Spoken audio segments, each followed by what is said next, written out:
Voter verification বা SIR তালিকায় নাম তোলার জন্য এই ফর্মটা আপনাদেরকে ফিল আপ করতেই হবে, যেটাকে বলা হচ্ছে এনুমারেশন ফর্ম বা এসআইআর এর ফর্ম, অর্থাৎ স্পেশাল ইন্টেনসিভ রিভিশন।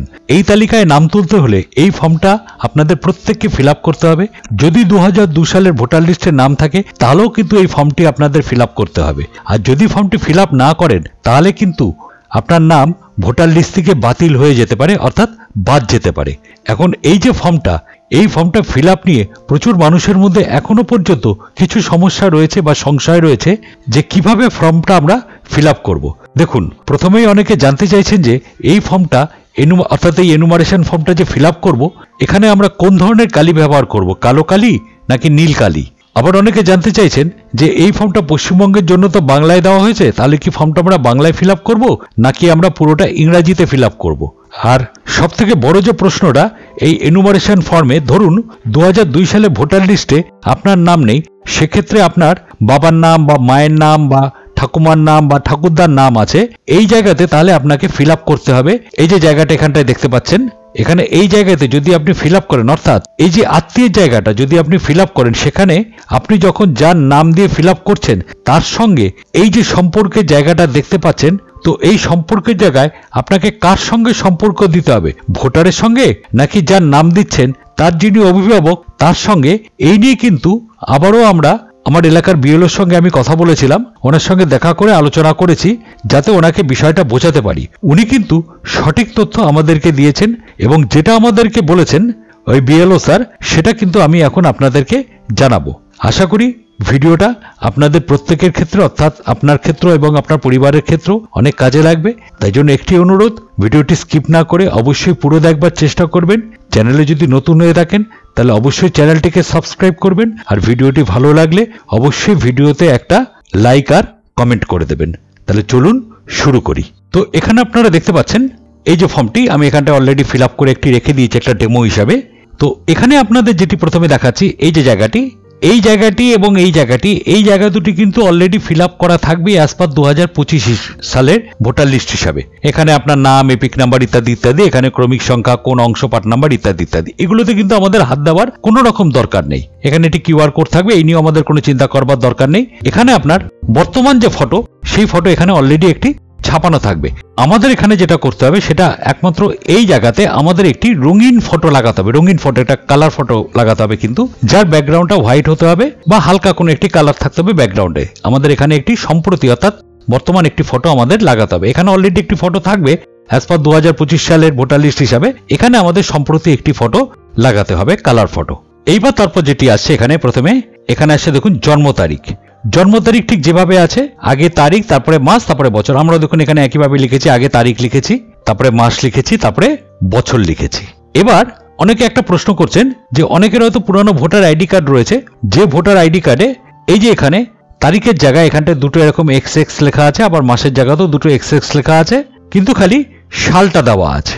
সেক্ষেত্রে তারা কি করবেন? হ্যাঁ, আমি এই নিয়ে আমাদের বিএলওর সঙ্গে কথা বলেছিলাম। তিনি যেটি জানিয়েছেন, তিনি বলেছেন যে অ্যাজ পার আধার কার্ড আপনাদের যদি একই সাল থাকে, অর্থাৎ এই সালে যদি আপনার আধার কার্ডে থাকে, তাহলে অ্যাজ পার আধার কার্ড, এবং আধার কার্ডে হয়তো তারিখ মাস দুটোই রয়েছে, তাহলে অ্যাজ পার আধার কার্ড আপনারা এই জায়গাটায় কিন্তু ডেট অফ বার্থটা বসিয়ে দিতে পারবেন, যেভাবে ডেট অফ বার্থ রয়েছে। যদি আধার কার্ডও দেখা যায় যে সালটা আলাদা রয়েছে, এখানে সাল আলাদা, তো ভোটার কার্ডের সাল আলাদা, সেক্ষেত্রে আপনি একটু বিএলওর সঙ্গে আলোচনা করে নেবেন, বাদ বাকি এভাবে করতে পারবেন। এবার তারপর এখানটা চলে আসে দেখুন আধার নম্বর।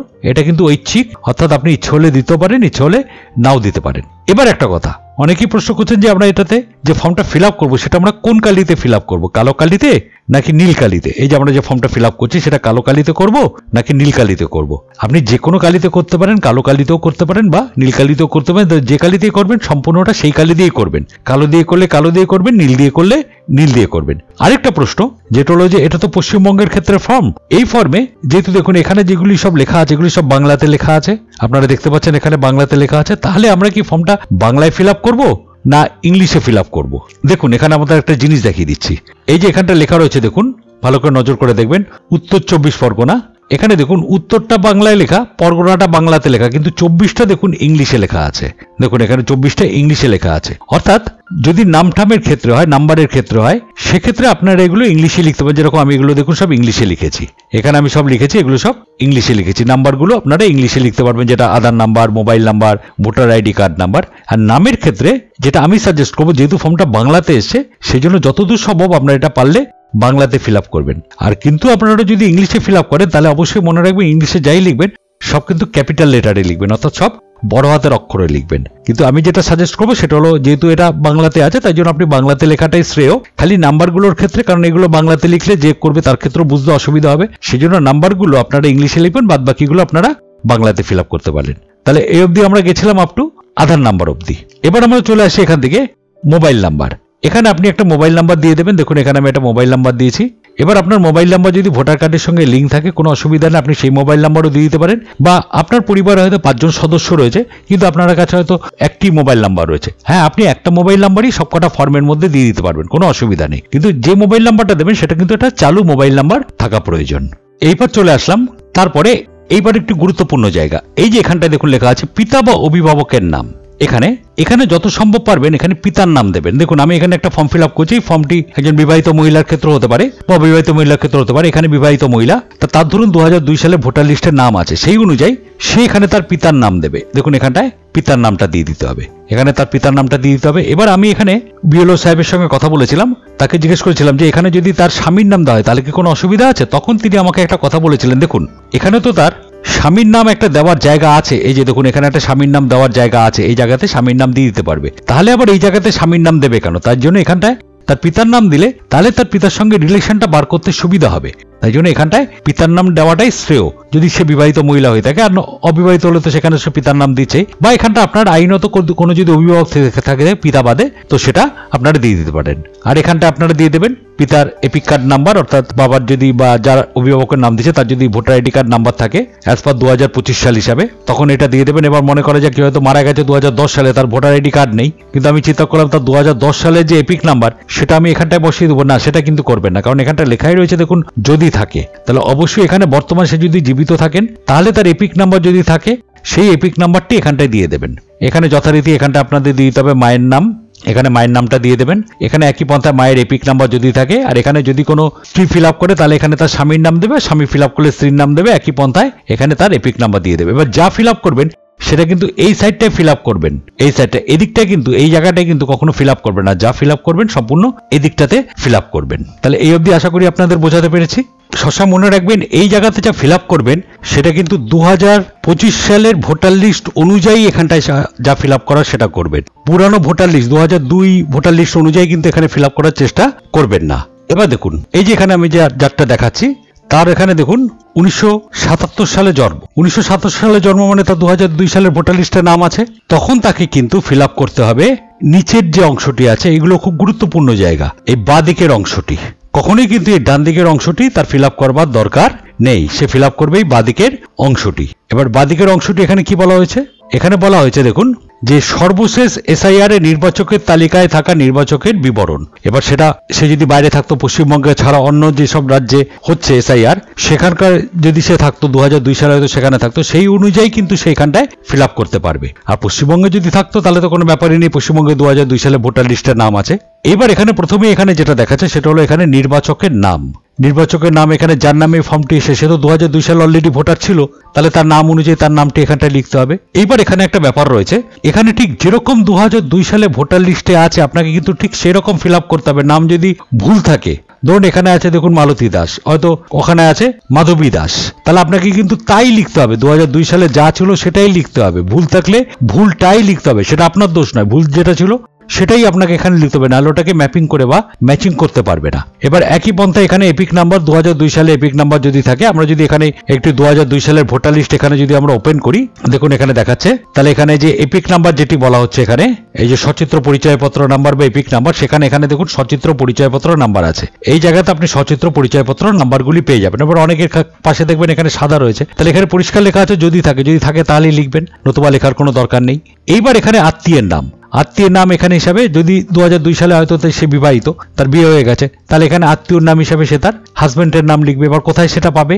একই পন্থা এখানে 2002 সালের যে ভোটার লিস্ট আছে আমি এখানটা খুলে দেখেছি, এখানে দেখুন লেখা রয়েছে নির্বাচকের নাম, যে সিরিয়ালে আপনার নামটি রয়েছে সেই সিরিয়াল অনুযায়ী এখানটা দেখুন সম্পর্কিত ব্যক্তির নাম আছে, এবং এই সম্পর্কিত ব্যক্তির নামের সঙ্গে এখানে দেখুন সম্পর্কও আছে। তাহলে সম্পর্কিত ব্যক্তির নাম এখানে যার নাম আছে সেই নামটি এখানটায় এই জায়গাটায় আপনাকে লিখে দিতে হবে, এবং তার সঙ্গে কি সম্পর্কটা এখানে দেখা আছে। যদি দেখা যাচ্ছে যে সে অবিবাহিত, তখন আত্মীয়ের নামের জায়গায় সেখানে সম্পর্কের জায়গায় এখানে তার বাবার নাম ছিল, তখন এখানে বাবা লিখবেন, এখানে অবশ্যই লিখে দেবে পিতা, তাহলে এখানে স্বামীর নাম কেটে এখানটা লিখে দিতে হবে পিতা। এইভাবে ফিল আপটি করতে হবে।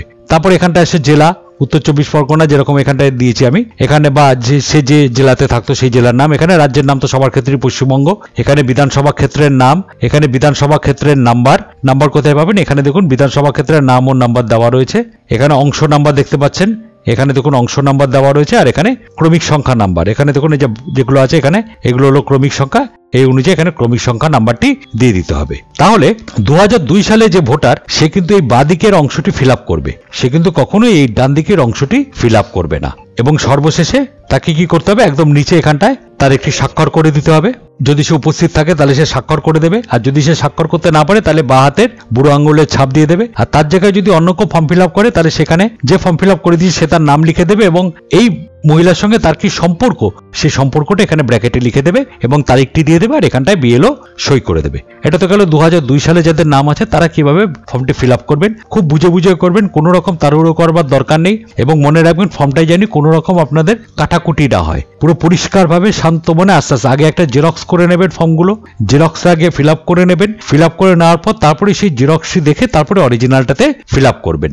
এবার এখানে আমরা আরেকটি ফর্ম নিয়ে চলে এলাম যার 2002 সালে ভোটার লিস্টে নাম নেই। দেখুন এখানে আমি আরেকটি ফর্ম নিয়েছি, এর জন্ম হয়েছে দেখুন কত সালে? 1997 সালে। তো 1997 সালে যার জন্ম হয়েছে তার নিশ্চয়ই 2002 সালে ভোটার লিস্টের নাম থাকবে না। এবার সেই অনুযায়ী আমরা এখানটায় ফিল আপ করবো। তাহলে এখানে যখন ফিল আপ করতে হবে তখন এই নিচের অংশে এই যে বাঁদিকের যে অংশটি, এই অংশটি কিন্তু তার ফিল আপ করতে হবে না, যেহেতু তার 2002 সালের ভোটার লিস্টে নাম নেই।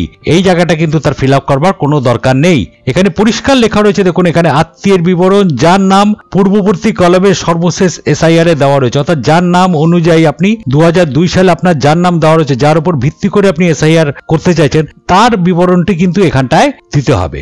যেরকম এখানে ধরুন সে তার বাবার নামের উপর বেস করে অর্থাৎ পিতার নামের উপর বেস করে করতে চায়, তাহলে এখানে তার পিতার নাম দিয়ে দিতে হবে, এখানে সে তার পিতার নামটি লিখে দেবে। এবার পিতা বাদে ধরুন তার পিতার নাম 2002 সালে ছিল না, তার দাদুর নাম ছিল, তাহলে দাদুর নাম দিতে পারে। পিতা বা দাদুর নামের আগে যদি তার মার নাম ছিল, তবে একদম লেভেল ভাগ করে নিতে হবে। যেরকম আগে প্রথমে বাবাকে প্রেফারেন্স দিতে হবে, তারপরে মা, তারপরে দাদু, তারপরে ঠাকুমা। এছাড়া কিন্তু অন্য কিছু দিলে হবে না। আপনি যদি চান যে আপনার মার বাবা বা মার মা, সেটা দিয়ে করলে হবে না, বাবার বাবা বা বাবার মা সেটা দিয়ে করা যেতে পারে, যদি বাবা মার নাম না থাকে 2002 সালের ভোটার লিস্টে। দাদু ঠাকুমা বলা হয়েছে, কিন্তু সেটা কিন্তু বাবার বাবাকে আমরা দাদু বলি, আবার বাবার মাকে আমরা ঠাকুমা বলি, আর মার মাকে আমরা দিদা বলি বা দিদিমা বলি, সেটা দিয়ে করলে কিন্তু হবে না। তাহলে এখানে ধরুন আপনি বাবার নামে করতে চান, তাহলে এখানে বাবার নামটা দিতে হবে। এবার সবচেয়ে বড় ব্যাপার যেটা আমরা বিএলওর সঙ্গে কথা বলেছিলাম, এই যে সম্পর্কের জায়গাটি, এই সম্পর্কের জায়গাটি নিয়ে আমি আসছি, এটা নিয়ে কথা বলছি একটু বাদে। এই সম্পর্কের জায়গাটি নিয়ে আমরা কি লিখবো, এটি হলো সবচেয়ে ভাইটাল জায়গা, যেটা নিয়ে সবার মধ্যে একটু মতবিরোধ রয়েছে বা প্রশ্ন রয়েছে কিভাবে জিনিসটি করতে হবে। এখানে তো বাবার নাম দেওয়া হয়ে গেল, এবার এখানে দিতে হবে বাবার এপিক নাম্বার। এটা অবশ্যই কিন্তু 2002 সালের ভোটার লিস্ট অনুযায়ী দেবেন, বর্তমান নয়। এবং 2002 সালে আগেরটার ক্ষেত্রেও বললাম, যেখানে যে বাদিকে যখন ফিল আপ করা হয়েছিল 2002 সালে যদি ভুল থাকে সেই ভুলটাই আপনি এখানে ফিল আপ করে দেবেন। আর 2002 সালে তার যে ভোটার নাম্বার ছিল যদি থাকে ভোটার লিস্ট এর নাম্বার বা ভোটার আইডি নাম্বার, তাহলে ভোটার নাম্বারটি এখানটায় দিয়ে দেবেন। এইবার এখানে আত্মীয়ের নাম হিসাবে এখানে দিয়ে দিলাম আমরা আত্মীয়ের নাম, অর্থাৎ এখানে আমি যে নামটি লিখেছি তার যে আত্মীয়, অর্থাৎ বাবা বা অন্য যদি আত্মীয় থাকে, যেটা বাবা মা, তার ক্ষেত্রে একই জিনিস, বাবা মা বা দাদু বা ঠাকুমা, তার যদি নাম থাকে সেই আত্মীয়ের নামটি কিন্তু এখানটায় দিতে হবে। এবং আমরা যদি একটি 2002 সালের একটি ভোটার লিস্ট ওপেন করি, তাহলে কিন্তু আপনারা এখানে পরিষ্কার দেখতে পারবেন, এখানে সম্পর্ক, এই যে সম্পর্কের জায়গায় এখানে দেখুন লেখা আছে, দেখুন সবকিছু এখানটায় ডিটেলস লেখা আছে, সম্পর্কিত ব্যক্তির নাম যে লাইনে রয়েছে অর্থাৎ যে সিরিয়াল নাম্বারে রয়েছে সেই সিরিয়াল নাম্বার অনুযায়ী কিন্তু আপনাকে করতে হবে, এখানে কিন্তু সম্পর্ক লেখা রয়েছে। এবার এই নিয়ে আমরা বিএলওর সঙ্গে কথা বলেছিলাম, উনি যেটা জানিয়েছেন সেটা হলো যে এখানে আমি যে আত্মীয়ের নাম লিখছি এই জায়গায় আমি যে আত্মীয়ের নাম লিখছি এবং এখানে আমি যে নামটি লিখেছি এর সঙ্গে এর যে সম্পর্ক, অর্থাৎ এখানে যে নামটি লেখা হয়েছে তার সঙ্গে এখানে যে আত্মীয়ের নাম লেখা হয়েছে তার যে সম্পর্ক, সেই সম্পর্কটা এখানে কিন্তু লিখতে হবে। এখানে কিন্তু কখনোই আমার সঙ্গে কি সম্পর্ক সেটা লিখলে হবে না। আমার সঙ্গে যদি সম্পর্ক হয় তাহলে এখানে আমি আমার